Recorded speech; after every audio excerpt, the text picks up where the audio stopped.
Oh, this artwork is giving me good vibes. Let's check them out. What's up, everybody? Masters of the Universe, New Eternia, original designs inspired by classic concepts. We've got snakes all over this box. This is a beautiful piece.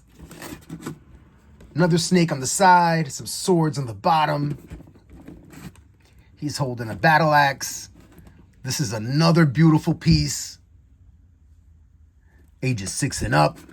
I qualify. Another snake. The Masterverse still exists. So it's got this box style with the sleeves that you open up. Blank on one side. Same artwork on the other side. And that's an insert. You can open that up and you could reverse it if you wanted to use it as a display. That's a beautiful piece.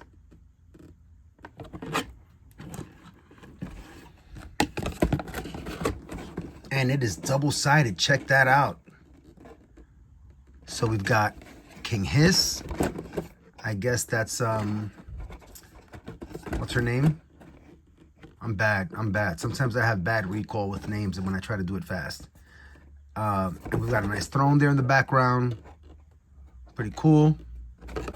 Oh yeah. Immediate impression. This just looks weird. And that portrait looks crazy.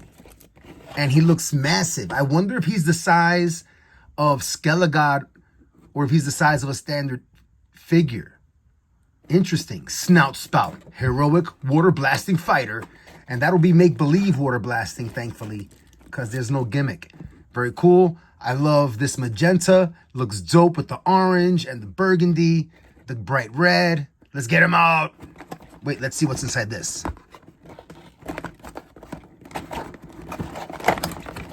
Accessories. Roll out. Taking a close look at Snout Spout. Stage presence for days. It was super easy to attach the hoses. So these two on the front, they have little rings that you attach to those pegs. And then on the reverse side, you have the backpack, which has 2 pegs that plugged into the harness. And then you have the hoses that plug right in to the water carrier. You have one final hose that goes from the water carrier to the helmet and then to the snout. The tusks are on a swivel, so you could move them a little bit if you wanted to.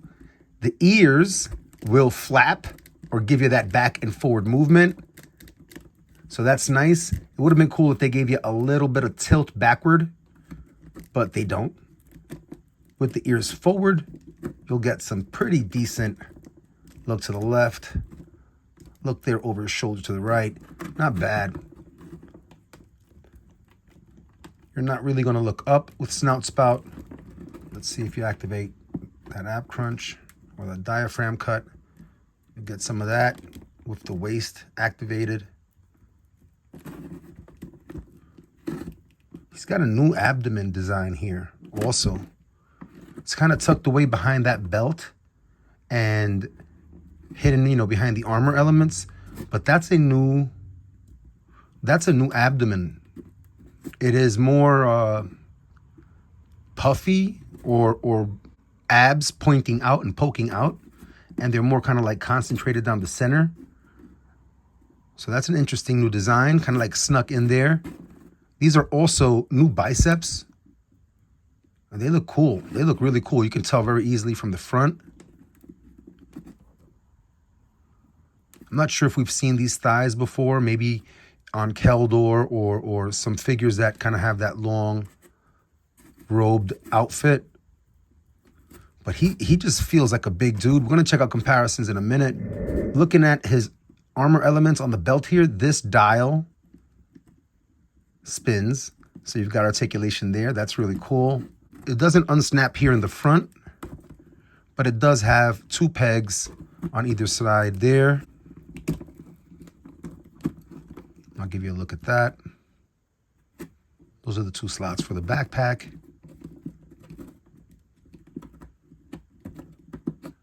You know what, while we're here,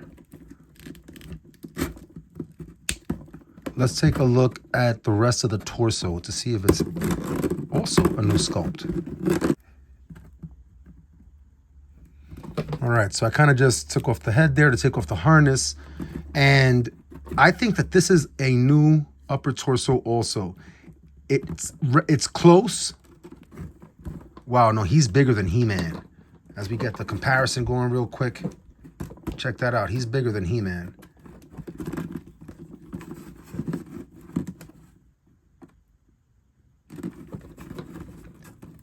It's kind of close to the design here on this He-Man, the Battle Armor He-Man, but it is a different design. And so you have the new upper part and the new abs, and this is a bigger beast of a figure. No question about it. I could see people maybe wanting to use this base for some Beastman customs. He looks great. Oh, wow, there's a belt here. So you can just actually remove this piece also. Let's take a look, right? While we're here, we might as well. Yeah, check that out. That's a whole new abdomen piece. Thinner waist. Let's get him to turn around. Here, you'll be able to work with the ears more because the pauldrons and armor aren't getting in the way. Still would have been nice to have a little bit of tilt in the ears.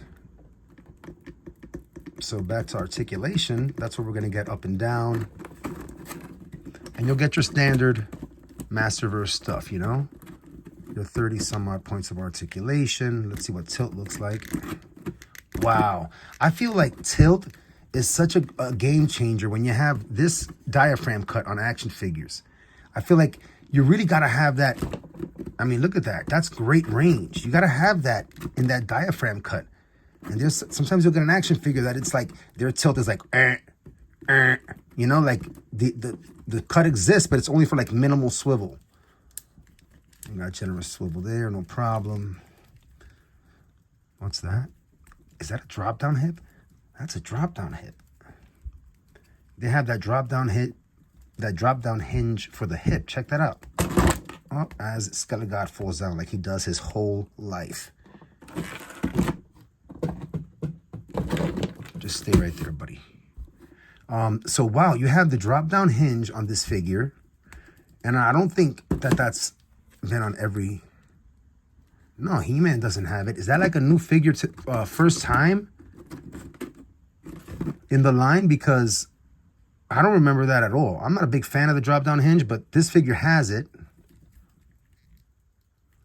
Big old hip hinge and ball joint there, so that's not going to be one of those problems where you have things bending on you.